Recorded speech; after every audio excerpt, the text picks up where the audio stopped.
There is a fifth dimension, beyond that which is known to man. A dimension of sound.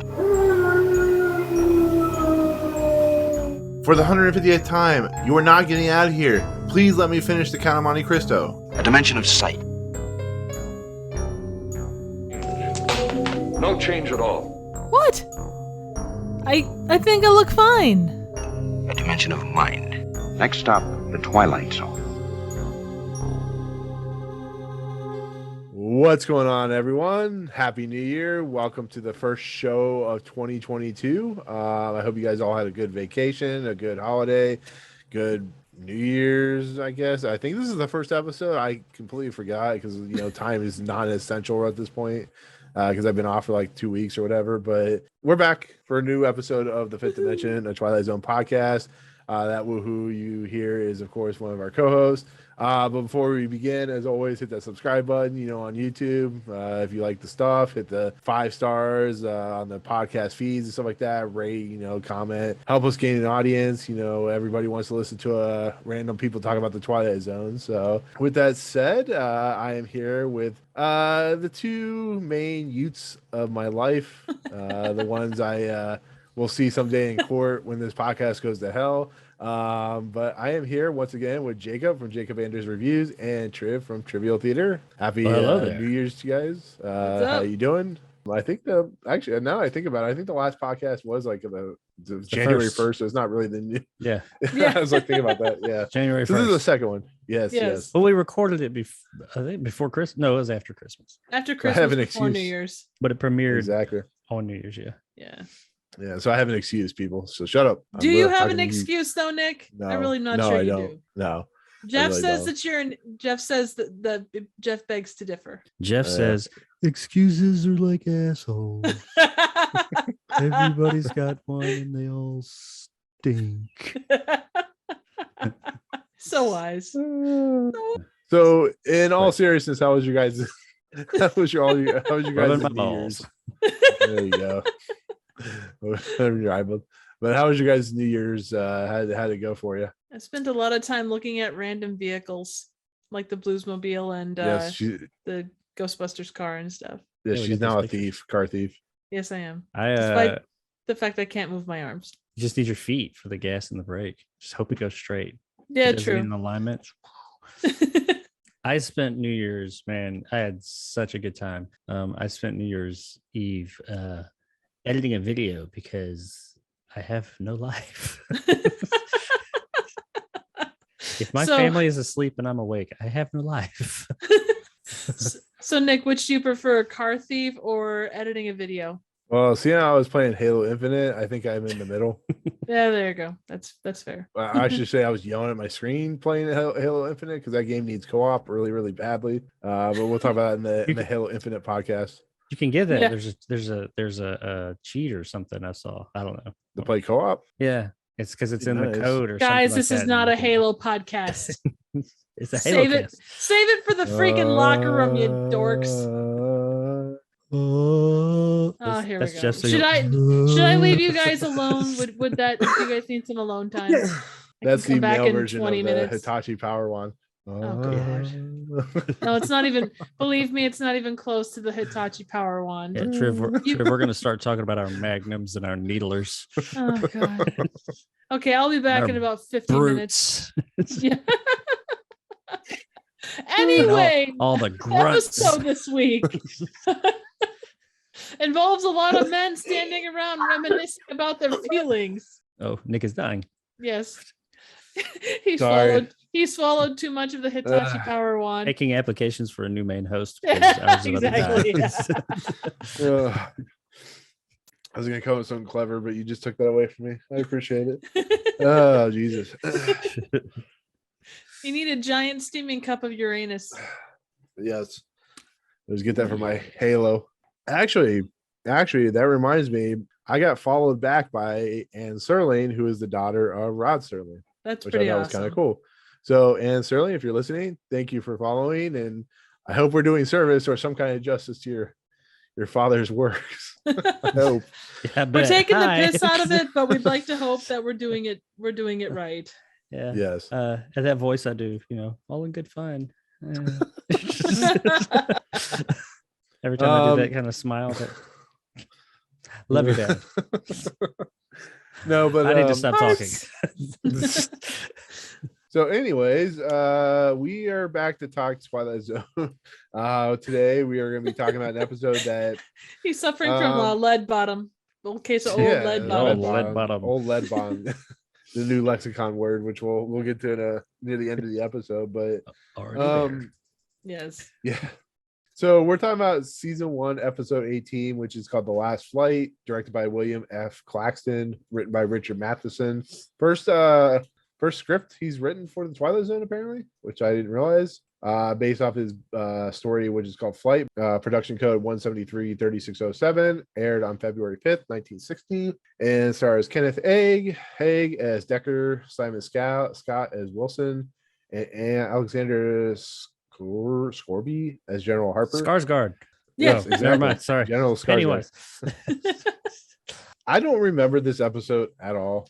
I know I've seen it because once I watched it, I remembered it. But I'm assuming, I know Triv, you said you didn't remember it, but Jacob, did you remember it at all? I did. Did you? He's got that face like he did. I did. This is a first. You guys always remember them, and I don't. I did remember this one.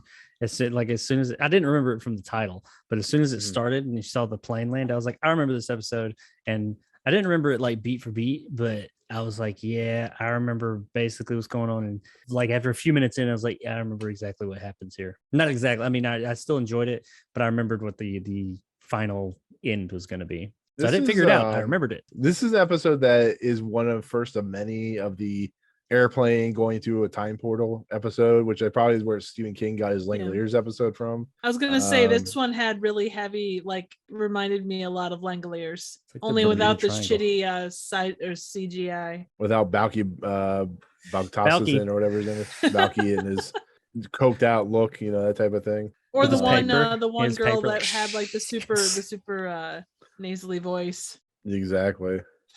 The 90s Stephen King CBS movies or whatever they were. Gotta love TV them. movies. Good times. The Stand. Still better. The best is the adaptation. Oh yeah. Yeah, The Stand, Langoliers. What was the other one with the green aliens? I read the book. Tommyknockers. Tommyknockers. Oh God. The visuals. Oh God. The what was Needful the one? Things was Salem's an actual Lot. movie. Yeah, Salem's Lot. But it wasn't a TV. I thought it was an actual movie. Yeah, Needful Things was an actual movie, Yeah. and in fact, as a just piece of trivia for that movie, because I like the book and the movie's pretty good too. There is like an extended version for TV. That may be what you're thinking about. But it is the actual Hollywood movie, but they shot so much footage for it. The TV version is like over an hour longer. So you can get this extended cut of it I've never seen it. Well, I may have seen it on TV back in the day, but I've never like seen it as an adult, but I know there's like over an hour of footage in this other cut. But I wonder it might cut out. I would say I think you can see it on YouTube. I think it's on YouTube if I remember right. Probably. They probably, since it's the TV version, they probably cut out some of the more graphic things though. I don't know. It's been a long time since I've seen that movie. This tangent brought to you by the RAF. Join the Storm RAF of the Century. today. You can't forget that one. Exactly. But yeah, I mean, like I said, this is an episode that Triv actually brought this up that actually got reconfigured into 2 different television series. There was what were the series again? Triv, do you remember? It was Torchwood and then Next Generation. Next Generation, Yesterday's Enterprise. Torchwood. I didn't watch Torchwood. I watched a little bit of Next Generation, but I never watched. I watched Doctor Who, but I never watched Torchwood, which is weird, it was. So. It's said to be out of time. Was the episode? I don't remember. I know a little bit about the episode. I remember it, but I don't remember a ton. So, but the Yesterday's Enterprise is one of those classic Next Gen episodes. So, love me some. I love both Torchwood and Next Generation. The Tomorrow's Children or Yesterday's Children. The kind of special that they did when there was only like the 3 of them for Torchwood was okay, but the rest of it was great. Yeah. They did like the mini series where there was like 5 episodes. Yeah, I remember the one about the children where they were all gonna like commit suicide or something like that. Yeah, something like that. It was children. I know what you're talking. I can't remember the name of it, but I mean, it's children. Children was in it. Yeah, yeah. It was like John Barrowman, the Gwen and one other guy. Bill Pullman was in that one, wasn't he? Or was that Yeah. the other miniseries? They had a couple of miniseries. there for a Yeah, while. yeah, they did. So All right, so back to Twilight Zone. As you can tell, this is the greatest Twilight Zone podcast in history because we talk about other things. hey, you know Um, what? We're making connections Exactly. between things. Making It's them about connections. family. It's about family. This is a Twilight Zone. That reminds me of those memes when Fast 9 came out. Of all those memes, they would it show like the Star Wars, the Yeah, that Rise of was great. Skywalker. That was so What do we great. do? And it showed him coming up in the Dodge Charger in space. He was Yeah. like, "Oh, shit, we got family." They inserted that in everything. That shit was great. It was good. Good He always had that times. shotgun. Yeah. Anyway, welcome to the Twilight Zone. Nerdy podcast. And as compared to the last flight, this is the longest flight Yeah, because we keep tangenting. let's call this the red eye. Yeah, They exactly. just keep giving us flights of beers. You don't have red eye. 40, Give us 40, flights of beers. 42 years later, we're still talking. What year is it? So Exactly. It's 2022, man. We started in 2021. Holy shit. So with that said, this episode opens up with a man in a plane. His name is Terrence Decker. He's a flight lieutenant, known as a second lieutenant. And that's when the opening narration happens. So I will let you read the opening narration for that. Witness Flight Lieutenant William Terrence Decker, Royal Flying Corps, returning from a patrol somewhere over France. The year is 1917. The problem is the lieutenant is hopelessly lost. Lieutenant Decker will soon discover that a man can be lost, not only in terms of maps and miles, but also in time. Can be measured in eternities. And I would just Exactly. like to point out that, like a typical dude, he refused to ask for directions. It's like he went through the cloud and was just like, well, I'm just going to keep going as compared to stopping and asking for directions. What the fuck is he going to ask up in the sky? There's always someone to I mean, ask isn't that- directions in one. the Twilight Zone. Isn't that where Saddam is? Saddam's in the clouds. Maybe he saw Saddam up there or something. Yeah, maybe. Mm. Yeah, he's up there now, him and that other guy. Yeah. Oh, Bin the Laden. devil. Yeah. Can we say those names? I don't know. You I know, don't know. it's like, can you say names? Can you not? Who knows? I don't know. And I had someone ask me if I could say. I had someone ask me if Blackula was a slur on one of my reviews. What? Sure. Absolutely. I feel. I mean, am I yeah, not offended. allowed to say dynamite? Dynamite? No. Black Anyway. dynamite. Yep. But yeah, so this is a time travel episode if you haven't figured it out yet, or we have not spoiled it for you. We were introduced to William Terrence Decker. He's I think this takes place in the first part takes place in World War One or close to World War One. I can't remember. 1917 is World War One. He's flown through some clouds similar to some other time travel Before stories World War we One, talked isn't about. No, it was during No, World War One. Is there- yeah, Remember- that's you different. remember- I'm sorry. Yeah. Yeah, I was thinking about the movie 1917. Good movie, by the way. Yes. I was thinking exactly. it started in 1919, but yeah, you're right. Sorry. It was over Yeah. in 1918, I think. Yeah, something like that. Yeah. History lesson. Brought Brought to you- This is why we're Brought to not you by history the teachers. RAF. Join today. No, that's the RFC. Thank you very much. That's right, the rack. Join the rack today. fly for Yeah, England. we have a big group of racks. Get some You're a big- rack. Wait, that doesn't make This is going well. So July anyways, 1914 to November 1918, by the way. See, there you go. There you So I was Yeah, wrong now that we either got that way. figured out. Take out those damn Jerry's. So anyways, this guy flies to a cloud and he somehow lands in a American army base or military base in a different year, but he doesn't know it. He lands, the MPs pull up and they basically, arrest him on the spot because they're like, who are you? What are you doing here? And he's kind of taken away to the administrative building, I guess you could say. They approach him. He is a British officer who has landed at American base. He seems confused by the updated look of everything. So we see like 1950s planes, all jet planes and stuff like that. No flying, wooden planes and stuff like that with rotors and all that good stuff. And he, I had no idea you were so advanced. There's no putting shoulders in sight. I know. But I can't remember. He's taken to the administrative building. Is that after he's told that it's 1959? No, he's told that. Like, there's a lot. What's that? He doesn't know that until he gets in there with the Yeah. the big Yeah, that's what I was guy, saying. I don't know why I Colonel didn't or whatever it write. is. I usually write that stuff down, but anyways, he's taken to the administrative building where we meet by Simon Scott, who plays Major Wilson. This is where we meet General Harper, who's played by Alexander Scourby. This is a lot of expedition dump going on. It's a hell of an expedition. There's a lot of Exactly. dumping going on in this. A lot of lead bottom dumping going on in this. Wow. All that on screen in the 50s. That's something to be said for that. I Fuck that know. Hays Code. Why do you think everything was in black and white? They had to cover up the Dumping. if you're weird the brown. The They brown couldn't show the dumpage. toilet flush, but they could show him Exactly. just drop that deuce. Exactly. Oh god. They're So also anyways, smooth down there. I'm not gonna lie, I like this episode, especially in the beginning, because like they're questioning why he looks like he's part of a like a parade group. You know, it is like after World War II, so they're kind of in peacetime at this moment before, you know, Vietnam or whatever. And Korea. they start Cold War. questioning him Cold Well, they War. would have yeah. they would have been coming out of Korea at that point. in 59. Around there, yeah. It would have been Okay, the I mid thought 50s, I think. Vietnam was I'll take your word for it that we were coming out of Yeah, it. they would have been because there was Korea was in the 50s. So okay. Shows you how much I know. So Damn. Was years later. yeah, so Korean anyways, War was 50 through 53. So okay. So we've been through quite a few wars since this guy, disappeared into the ether of time travel. Mhm. And he's being questioned by General Harper and Major Wilson about what exactly is going on. This is when we find out he's like, they're asking what year it is. And he's like, it's March 15th of 1917.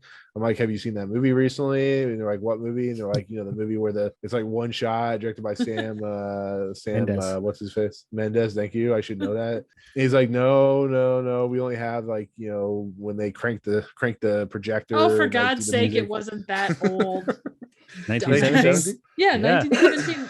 Yeah, they had to crank things, but they still have normal movies that played on the screens. They didn't like They had sit no there and sound. like have to do the true. There was well, no some Al of them Jolson did. yet. Some They of them they had had that sound. music. There was some experimental sound done in the 19 teens, so don't give me that. Yeah, all I think about is Three Amigos with the. Your face is Three Amigos. That's right. The end. Yeah. So My little buttercup. Another exposition jump too. That's There, the you know. greatest smile. That's Oh, a male God. plane. You want to know how? murderer. It's little balls. Little balls, big So, Uranus. so I know that movie a little bit too well. That's Yeah, okay. it's a great movie. I own 3 copies of it. Oh my God. Impressive. They're questioning him, and he's like, "Oh, it's 1917," and they're like, "No, it's March 5th, 1959." And then they like start stealing all of his like medals and stuff like that, and then put him in jail. And They don't put him in jail. They Jack- keep him in the office, don't they? No, they put him in like a interrogation room or something. They take him to Yeah. another room. It's like we've probably been in this room before through the 18 episodes we've watched. Oh, but I'm They sure. put him in another room with an MP and that other guy who reminds me of Clancy Brown for some reason. He They also shows said- that Actually, guys. yes.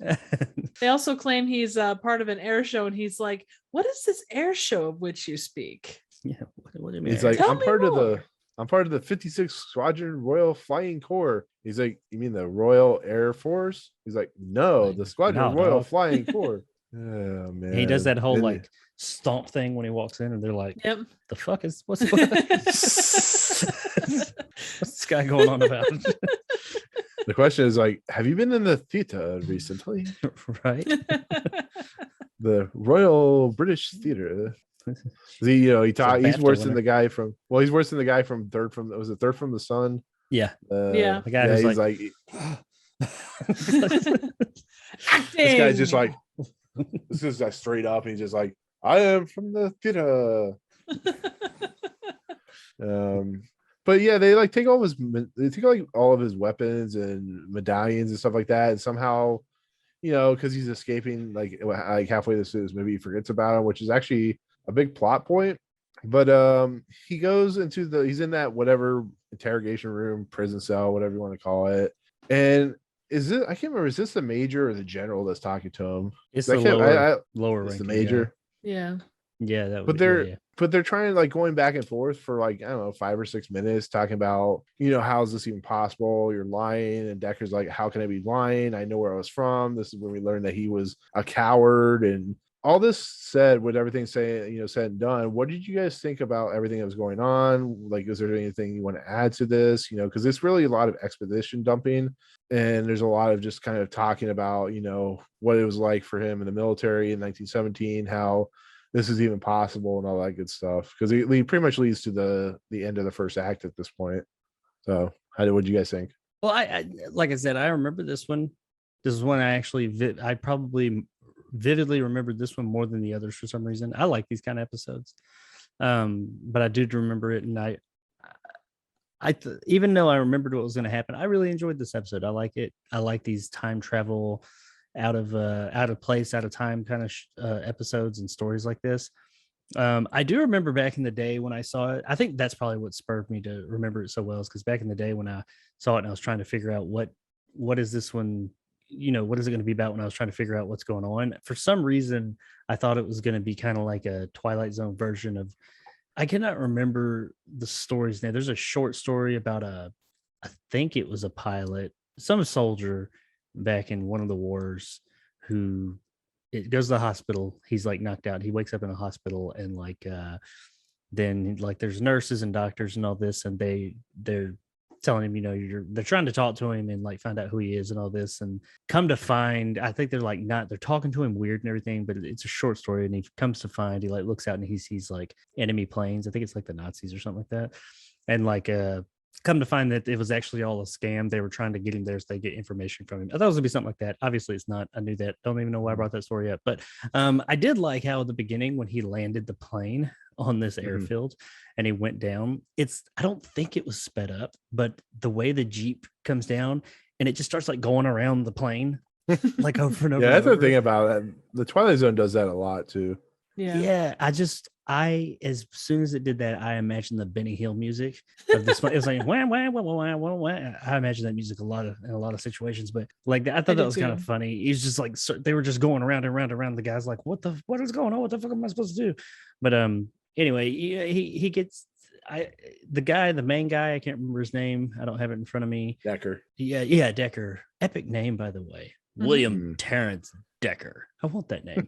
But the guy who played him, he's playing it up. He's very theatrical, but I don't know if that's his performance. It's like, I think it was supposed to be that way, because back then, that's how like pilots and the army and like the British, not just the British Navy, but the British armies were very, very much like that. Regal. I mean, they do it with the, very the regal, salute and the with the very foot proper cadence, like that. Yeah. And so I don't think, at first I was kind of like, wow, this guy's like really laying it on thick, overacting. But I think that's just how it was supposed, like how they were. So I think it was actually a good performance. But I was enjoying it up to this point, and I think it did a really good job. Sometimes these episodes will have like a slower beginning, but we give it credit because we're like, well, it's Twilight Zone, so I know something cool is going to happen. Let me just pay attention to what's going on. And after the commercial break, it'll all kind of come to a head, and I'll be like, oh, but this one really just kept me interested the whole time, even though I kind of knew what was going on pretty much. I thought it had a really good first half, and it had a really good second half. It was just a really good overall package. It wasn't like the best overall, but it was a very entertaining episode, especially up to this middle point, because that's this is I was gonna say, I'm sorry to cut you off real quick. This is also where we have the introduction of not the person himself, but the introduction of a character named Mackay, who is a guy that was somebody that Decker thought died because he was surrounded by Germans. And they're like, no, he survived because he was a war hero in World War II, which I thought that was a nice little nod to World War II, and like, the second war we told you about. But it leads into what will end up happening, and I think this is the second part, which I thought was really funny. But anyways, he talks about how he's a coward, and I don't know, the whole idea of having Mackay and having that being kind of a if he doesn't go back, or if he does go back, it has a kind of a time travel effect on the concept of, will this character even make it into the episode, depending on the actions of Decker. So I thought that was pretty cool. I didn't mean to cut you off, Trip, but I just wanted to throw that in there real quick. That's okay. I mean, Sorry. I don't know how much I've got to add it. It's a solid, for the time. I'm sure it was something kind of unique for time travel episodes. they definitely take an interesting dive into, like the what ifs of, if I go back, can I make a difference? Or is it just one of those things where like, maybe it's a different guy, or maybe, if I don't go back, do I change history? But if I don't go back, do I change history? Like that butterfly effect aspect of things. I mean, it was a solid episode. The exposition got a little heavy for me, and I know that that's kind of the point, but like last week's episode, to some extent, I feel like this one could have been told in less time than what was taken. And I hate, it's not on the same level, but it kind of struck me that way. So it's a good episode. And it was solid. It's a solid Twilight Zone. It didn't really hit as strong for me. The one thing I found interesting was they referred to Decker's plane as a ship. Yeah. There at the beginning. I thought that was interesting. Also, on the exposition part that you guys have mentioned, it was exposition heavy. There's plenty of the whole thing is an exposition dump. But I don't know, within 24 minutes, how else they could have really done it. Yeah, no, I agree. I don't think you could have done it a lot of other ways. Like flashbacks would have been kind of cheesy and stuff. I know that there was a lot for him to get across, and he was having an existential crisis, as you would expect someone who flies through a cloud and coming out 42 years in the future to have. But it sounds like a vacuum. Yeah, exactly. And I guess it just didn't resonate with me quite as much. I guess I could understand what he was going through, how he was like, going through reliving this thing that happened that brought him to where he's at. But I don't know. It felt a little long to me in that respect. So I get it. Not fair. A lot's happening in the episode. Yeah. It's really just these three guys. Half the episode's these three guys sitting in a room talking, and the second half is these two guys with an MP in the background sitting around talking. Yeah. And then the ending. So I get that. I could see it was very well done though. There's no doubt. It didn't quite I don't know, like his like Decker's reaction was both understanding that there's a certain properness to British people that, they at least as they're portrayed here, like they're not going to be like, oh my god, I've gone 42 years in the future, 90% of the people I know are dead, that whole level of stuff. But it was sort of like lacking that surprise, and yet it, like when he got into it became almost too much. I don't know. So I mean, I think the reason I personally didn't have a problem with it is Richard Matheson's known for writing small amounts of characters into his stories. If you look at Stir of Echoes or I Am Legend, there are a lot of just 2 characters or 3 characters, in like small spaces talking. So yeah, I guess that's why it didn't bother me. But if it bothered you, I mean, that's perfectly fine. I'm not gonna hate you on you for that. Well, I appreciate the fact that you don't hate me. I mean, if so, I can, exit stage left and leave you guys. Damn, women just don't understand good storytelling. What else is new? I'm also not funny according to my reviews. You ain't got no sense of humor either. Nope. What else? Or legs. Yep, or legs. No, it's a solid story. It really is, and it is a good Twilight Zone story, and the ending, it's a quick watch, like you said, Jacob. It does what it needs to do. It's a straightforward tale. It tells you what you need. It just didn't quite hit with me. So yeah, it's a very traditional Twilight Zone episode, to be fairly honest. It feels like very what you would expect of the Twilight Zone. Something crazy happens. By the end of it, there's a kind of a twist, and then it kind of ends. That's what Twilight Zone is most of the time. It's just, a couple characters in a room or a couple characters in a location, and then it has like the crazy twist where like the guy falls out because a gambling machine pushed him out the window or some shit to the death scene. And but I mean, basically, to kind of, when we come back, he's still, I think, if I remember right, he's still in the whatever interrogation room. They're talking about McKay and stuff like that, and this is when Decker starts to like kind of lose his shit, and he tries to escape. He's pushed back, and they talk about it and more stuff, and then all of a sudden Decker becomes punch crazy, starts punching everyone as he's like running out of the room. So he's just like, he has his like hands up. He's like, oh, come on. He's like, dude, punch. And he like moves out, goes to like his plane, and he gets scared at the jet plane that comes driving by and shit. And you missed something. Yeah, I you know I did. did. Something. I'm sure I did. What did I miss? Yeah. Well, first of all, you missed that epic hair flip that he did. Yeah. When he gets like bothered, he turns and just How'd that go again? he did. He's just sitting there and my hair's short, but I mean, he's got like this swoosh, and I was like, "Wow, Justin Bieber!" And then we get the part where he talks about old lead bottom. Yeah, that When we was get that very whole- well done. I mean, Yeah. now, dude got Nick, can shot you in the do a hair ass. flip? Give think me you about can. 20 minutes and a green screen, and I'll be able to do a hair flip. I I got was some gonna say wigs. I can do a hair flip there. See? See? There you go. Epic hair flip. Yeah. Yeah, lower, I like how it's- your hair it's- moves. Yeah. Hell yeah. I got a purple wig over there.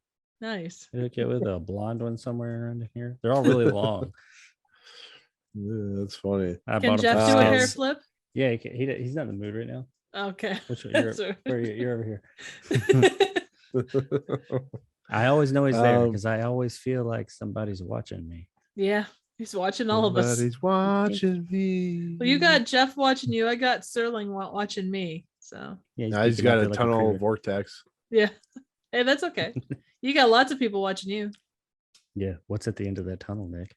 What's What's at the eye of that vortex? Or vertex?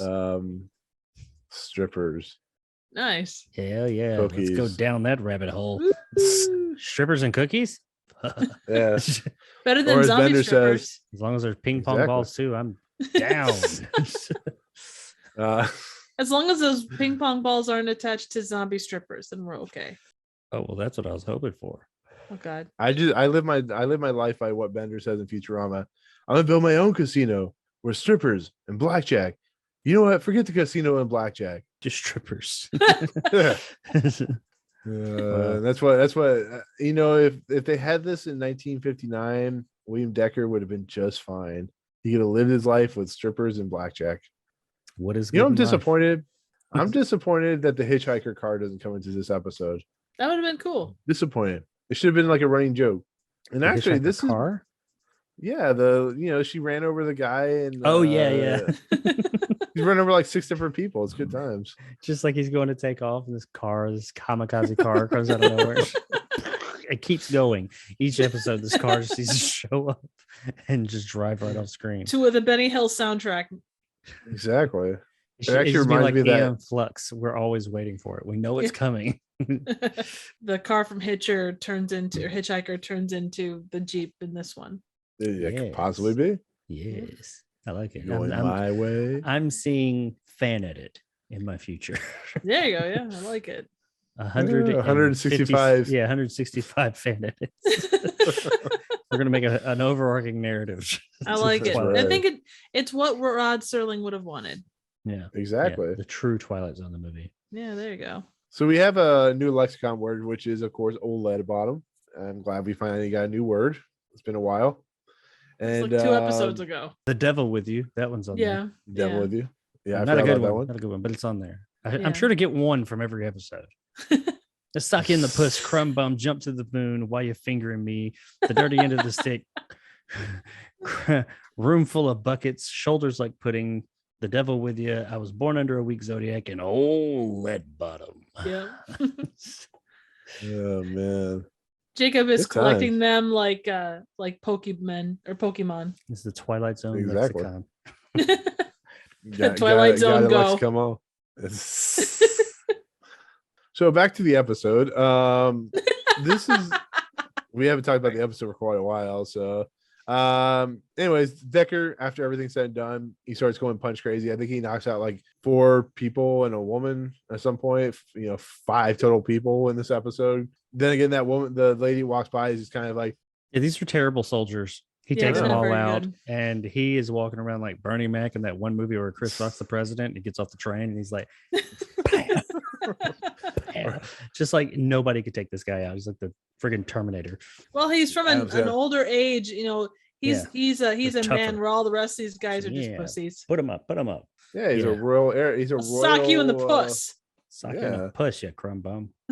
He's a royal flying corps. He's not like those crazy Royal Air Force people. Yeah. And he Now, knows this is- how to punch. in all seriousness, as far as the episode goes, I did like this turn of events with the episode, how he was this coward, and that came out, and that was kind of like, okay, that's interesting. I liked how hearing about how this guy, what finally got him to turn into, be the soldier he needed to be, was hearing how this guy that he thought died because of him actually lived. And the only way he will live is he gets it stuck in his head that I need to go back and save him, because if he doesn't, all these other people die. Yep. And that makes him say, oh, this is my chance, I've got to do the right thing. And he actually does the right thing. I think that was a neat, I don't know if you call it a twist, but I thought it was a neat development for that character. Well, the kind of really cool thing is Decker finally gets, he flies off thanks to the major allowing him to leave. He's like, I'm gonna shoot you. He's like, shoot me then, and the major's not gonna shoot him because he's not stupid. And so we see Decker fly off, but we don't see him go back through the cloud. But what's really cool is Mackay is now an older guy, played by Robert Warwick. He walks into the room. And they start asking him questions. Do you remember a guy named Decker? He's like, oh, yeah, I remember Decker. He saved my life. And they're like, oh, what do you mean? Well, I thought he was going to fly off because I think he was a coward. And all of a sudden I get wrapped around by like a bunch of Germans. And all of a sudden he just comes out of the clouds and takes them down and then gets shot to death. And to me personally, Triv and Jacob, I don't know what you guys think, but it's a really cool payoff because it makes you realize that these individuals, we're talking to a guy that they actually know now was a time traveler, and it's a really cool, concept of the time travel orientation where, for instance, if you go back, you are now changing something from the past and so on and so forth. So I thought that was a really cool kind of way to reveal that Decker in fact, was a time traveler and went back and saved Mackay. And if he hadn't gone back, Mackay may never have shown up. So I don't know how you guys feel about that, but I thought it was kind of cool.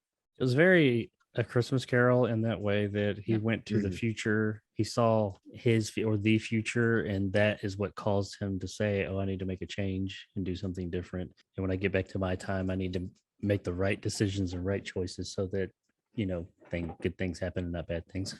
They sacrificed himself for someone greater. Like there's that, the greater, the greater good. Exactly. It gets that goofy makeover from Hot Fuzz, but it is about the greater good. It's the life of one man for the life of many. Yeah, and I like how they pull out all these medals, and they pull out his, like, I guess it's his ID badge, and they show it to Mackay, and he's like, how'd you guys get all this stuff? And like, oh, you're gonna have to, and they say, something about, they say lead bottom and stuff like that, and then they're like, you're gonna have to sit down, we have to explain it to you. And I just thought that was a good payoff. Like I said, when payoffs like that happen, they're kind of, they're subtly revealed. They're not like in your face, forcefully revealed, like the fever once again, or the four of us are dying. I mean, do you guys agree? It's kind of like I know, Triv, you have problem with the episodes with it. No, it's just, it very didn't slow, resonate. The episode itself is solid. It's not one that I need to go back and watch again anytime soon. Yeah. But I'm not going to say it's not a well done episode. I think I probably thought a little bit higher of it than Triv did, but at the same time, I do agree with her where I say, like, I agree. It had a great payoff, and it was entertaining. It was solid. It was very well evened out. It wasn't like, oh, the beginning was kind of, but then the end made up for it, or vice versa. It was just, the whole thing was pretty level and solid.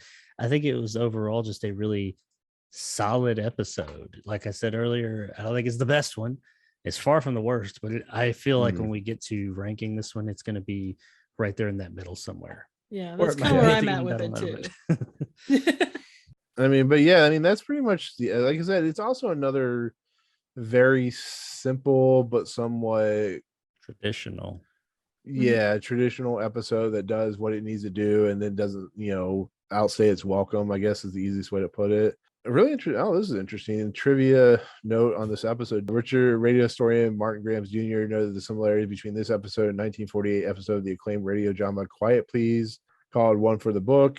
According to Graham, the Twilight Zone unlocking blah blah blah. Serling himself was so concerned about similarities that he attempted to buy the rights to the Quiet Please episode to avoid any potential copyright infringement. I thought it was like and that's cool. Well, that's interesting, but I thought it was a very traditional episode in my opinion. Like, this was very, like, when you think Twilight Zone, just like Twilight Zone as a whole, this is what I usually think of. This kind of thing where you have a problem, or not a problem, a situation is presented to us, and then we have like a figuring out of that situation, and then the payoff of that situation. That situation, it's very much that it's not quite sci-fi, it's not horror, it's just like an interesting kind of like Twilight Zone. You know, you got this situation come up where this guy went back in time for whatever reason. They never explain that. They don't need to explain it. No. And we have a little bit of drama, and then it goes off to, it wasn't too complicated. It was very, here it is, and here's how. It's less about the what happened and how it happened, and more about how these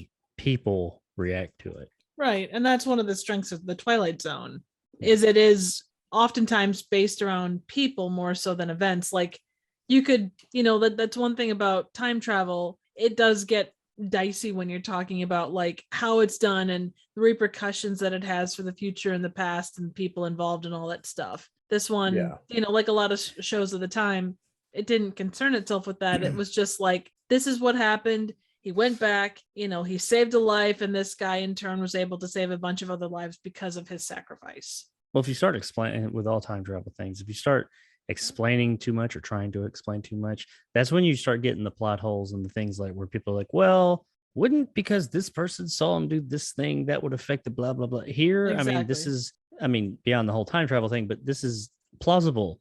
Like this guy, he went forward in time, realized what he needed to do, he went back to the exact same spot. I don't feel like he really changed anything or he did anything that would be detrimental, or there's no holes you can pick out, or that I saw, that you could pick out and say, oh, this, what about this? What about that? And that's one of the good things that like this episode, and usually the show does, it doesn't always get all caught up in the minutia of everything and like explaining how this happened or why, or making it too complicated. It keeps it simple. And since it's simple and not everything is explained like to the T, it makes it more believable. I did notice that last week I had pointed out that I thought that at least the copy I have of last week's episode started with that traditional Twilight Zone episode, Twilight Zone song that I didn't think came around till second season. I think we found out that it was overlaid. Yep, for the summer episodes to try and bring more people into the second season. So the copies I have, I guess, are of those reruns or whatever. But this one did not have that. It started out with the one that we've been having, the that whole thing. Yeah, I know I love my renditions, but it started out with the whole up to this point traditional Twilight Zone opening instead of the traditional music. Right, trivia. Something I noticed. No, that's good. That's important bits too. This is why Triv does trivia. Yeah, occasionally. And I do not. I do Anders. You do all kinds of good stuff. I like this user review on IMDb. It says, weird but pretty good. Warning, spoilers, nothing else. Just spoilers. Yep. Yeah. If you watch the show, you can open it up more than that, I think. Yeah, but I like it like that. Yeah, leave it. I like to live in a world where that was the comment they left. So they would have people on a podcast reading it being like, what are the spoilers? Why did they put that?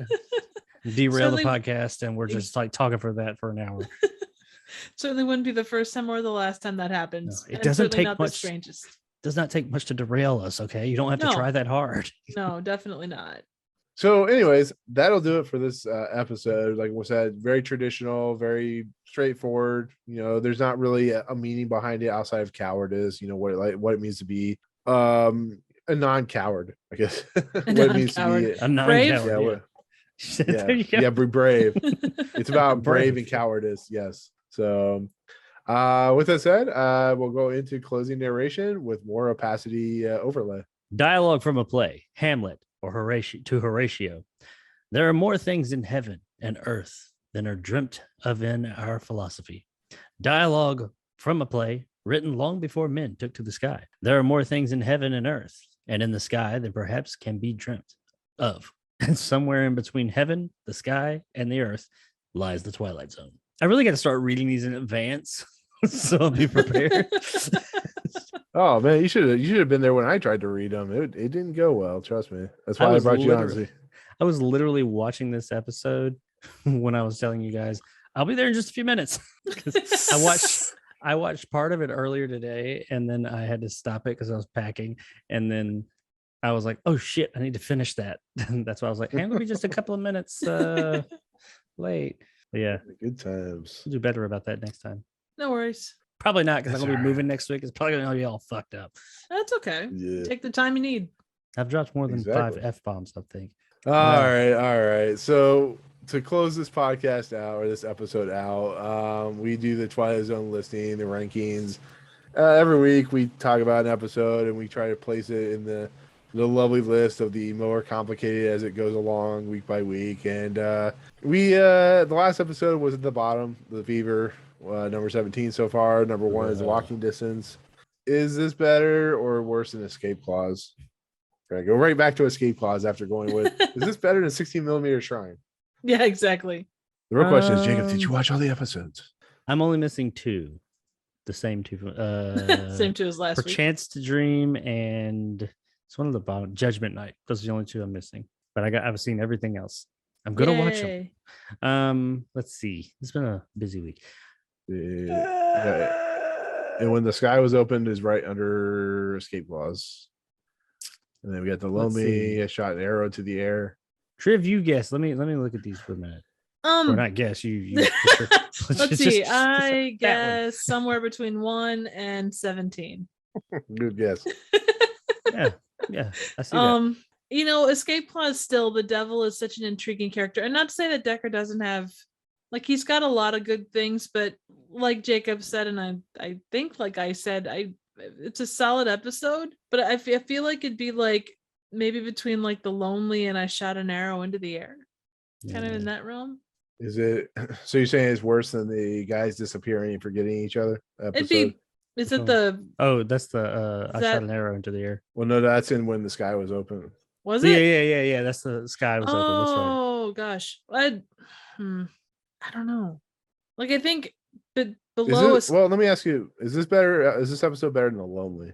I feel like The Lonely's got more. I mean, yeah, the person shot in the face. I mean, and not that you can judge strictly by the ending.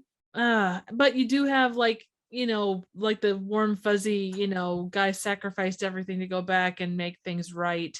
You know, overcame his cowardice and all that stuff. He became a non-coward at that point. They're good in different ways. I feel like it could be between Where the Sky Opens and The Lonely, like between those 2. I think that would be a good solid place for it. I don't know. Yeah, because I Shot an Arrow into the Air is the one where they're in Vegas or outside Vegas or whatever. Yeah.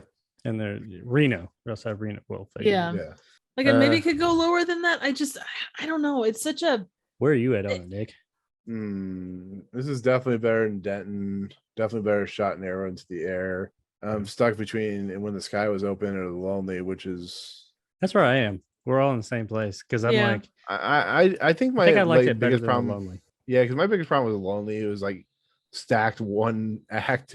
Like one act was like worse than the other. Yeah, which is why the question I guess remains is, which had the better interesting, intriguing premise? Was it When the Sky Was Opened, or was it this episode? So I feel like When the Sky Was Open maybe had a little bit better thing. I enjoyed this more than When the Sky Was Open. Like I like both of them, but when I think about the actual episode itself, Trev, I know you didn't care for as much. Yeah. When I think about my experience from watching each one, I was more engaged with this one, and it seemed a bit swifter and When the Sky Was Opened, I was engaged with that one too, but it was just, I don't know, there were a few parts in it where it got a little bit more complicated, which is fine, but the simplicity of this one really kept me engaged and made it just truck along really quick. It's like they got in there, they said what they had to say, and just went. It was a very simplistic episode, and I like complex episodes too, but sometimes a real just simple, interesting episode is really refreshing. And the final question I always give myself is, which one would I rather watch if I had to watch it right now? And I'd probably watch this one, and I just watched it. So no, that's fair. I mean, I'm okay putting it like right underneath Escape Clause. I mean, that's cool with me. It's a spot isn't going to make. I mean, if we were comparing like, oh, I'm saying it's 18 and you're saying it's 2, that's a different story. But this is like one spot off. I'm good with putting it right underneath Escape Clause if that's what you guys think. I am going to throw a curveball your way now. Well, go ahead, Nick. You say what you're. Well, no, I would say these are both Richard Matheson stories. So Okay, well, what I was going to throw something crazy your way because as I sat here and thought about it, I like this more than Escape Clause. And I know Wow. that's Really? the devil's in that one and all that. And I like the devil in it. And I like parts of it. I liked all of Escape Clause. But once again, just as a whole, I enjoyed Escape Clause because it had like that whole Groundhog Day-esque, like going and killing himself a whole bunch of times. Mhm. But once again, just from like a pure, just like narrative stance, Escape Clause was like crazy and it was fun, but this one was just like really solid. It was like, here's our story, bam, there it is, there's the end. And I don't know, there's something I really liked about that. And I like Escape Clause, but I didn't like it more than Third from the Sun. I really like that episode, but this one I was just like, I think I'd rather watch it more than Escape Clause. What are your But thoughts, Nick? if you guys outvote me, we'll go under Escape No, Clause. no. What are your thoughts, Nick? I really do like Escape Clause. Like I just like how the payoff in that episode. Well, I know. I just Tell me I'm full of shit. you're full of shit, man. Full of caca. I'm thinking that Nick and the devil have a something going on. He likes that episode so much. I know What's the other episode of the devil? Is there one coming up, or did we talk about one with the devil? There's a couple coming up with the devil. Yeah, the devil makes a few appearances from what I remember, but not Yeah. so far. Just that I mean, one. you got death in a couple episodes, but I think this is the only one with the devil in it specifically. I mean, you could claim that the slot machine is devil intended, but That's just Dude, the like, devil in my brain. I feel like both of you guys think Escape Clause is better, and that's cool because at the end of the day, we're talking about 165 episodes, and right now Yeah. we're on 17. I don't think it's really going to matter that much. I am not opposed to it going under Escape Clause. I was just saying that. no, but it's a I good thing to would. say. Yeah, but I mean, if you guys are both saying, I like Escape Clause a little bit more, that's cool. I can give a little. I got voted off the island. It's cool. It's whatever. We're not Well, voting it's- you off the island. I'll take You and me Jeff and my are our toothbrush. favorite people. I'm voting myself off the island. Josh, dork. No, we have to do all 100. See, I'm a joshing completionist. me. We've got to do them all. Exactly. And then- You're And then you I might started have to this, like. Nick. You're stuck. Have you seen the series I I do on hope my so. channel? I'm dedicated, no matter if it really pays off or not. Well, if we end up like at the end of this, like wanting to continue, there's always the 80s and 90s and the 2 seasons of what's his face, Jordan Peele. Jordan Peele. Thank you. We could go back and just start doing episodes again. I would have probably forgot about them by then. Yeah, exactly. Same. Cool with that. Exactly. We could do rankings. Oh God, no! Please not It's rank. become a ranking channel. No. Do the same rankings over and over, but just mix them Oh up. Just a little God, bit. can we We'll not? be like the Watch please? Mojo of Twilight Zone, Oh shit. or the almost said somebody's name. You know what? If other we go The The that 10 route, best moments of Jacob's lexicon. exactly. If we Lexicon go ranking. that route, I'm so out. Not even funny. Top 10, top Ugh, 20, top God. 5, the best of. Rankings give me hives. We can get some mileage out of this thing. But anyway, right now, Yeah, you might not want to watch my top 10 rankings of every time Tripp said fuck a duck. Fuck a duck, bang a kangaroo. Exactly. then we could do the top 10 top 10s of the Twilight Zone that we've already Oh done. Jesus Christ. So yeah, I think as much as I see your point, Jacob, I still have to put under escape clause. To me personally, That's fine. It's one place. you are the They're weakest both He's link. gonna go home and cry Goodbye. about it here. You've I'm heard his already home. feelings. He's Cry gonna about it go here. on the couch and cry about it. Maybe Because if I you cry heard about it, we'll get views. If I just cry about it. Nick, you've Give him on heard the his couch. feelings. I know, I try. No, when he moves, he'll just start crying. Like, why are you crying? They made me feel sad. They picked the devil over me. Jeff, they made me cry. Why are you crying? Do you have dry I eyes? should cry. Yeah, he'll say, you have dry eyes. Bueller. Oh man. All right, so yeah, I think we'll put the last flight at the new number 9, walking distance still number 1, the fever still at number 18. At least we don't have to talk about the other episode anymore, so that's good. With that said, the next episode is called The Purple Testament, which I've not heard of either. Not the Thought you Purple were gonna say Testicle, something the else. Purple Testament. Yeah. I was gonna say my space is pretty purple. Is this the Purple Testament? Sure. It could be the Purple Testicle as well. Oh Yeah, God. the purple test. don't- I mean, you could have purple No. other things, but a testicle, got- that's Yeah, I got purple nipples, I guess. I don't know. Cold. Purple. Okay, we're gonna go places. We're going purple. So the Purple Testament is written by Rod Serling. It stars William Reynolds, Dick York, Barney Phillips, Warren Oates, Paul Mazursky. Damn, it's a stacked cast. So we'll look forward to that. Warren Oates, like I said, good actor. Loved the stuff he did back in the day. And yeah, that'll do it. That'll be our episode of season 1, 18. episode 18 is the last flight. With that said, thank you so much for joining us, and I'll probably say Happy New Year next time to keep the tradition alive of New Year's way past the date. So with that said, Triv, Jacob, we'll see you in the next episode. But with that said, where can they find your Purple Testament of content? I got like 4 cameras looking at me. I don't know which one to look at. Plus Jeff, he's looking at you too. You can find me on Jacob Anders Reviews at YouTube, or that's where I put all my content and stuff, where I talk about movies and say that they're good or bad, and usually people disagree with that.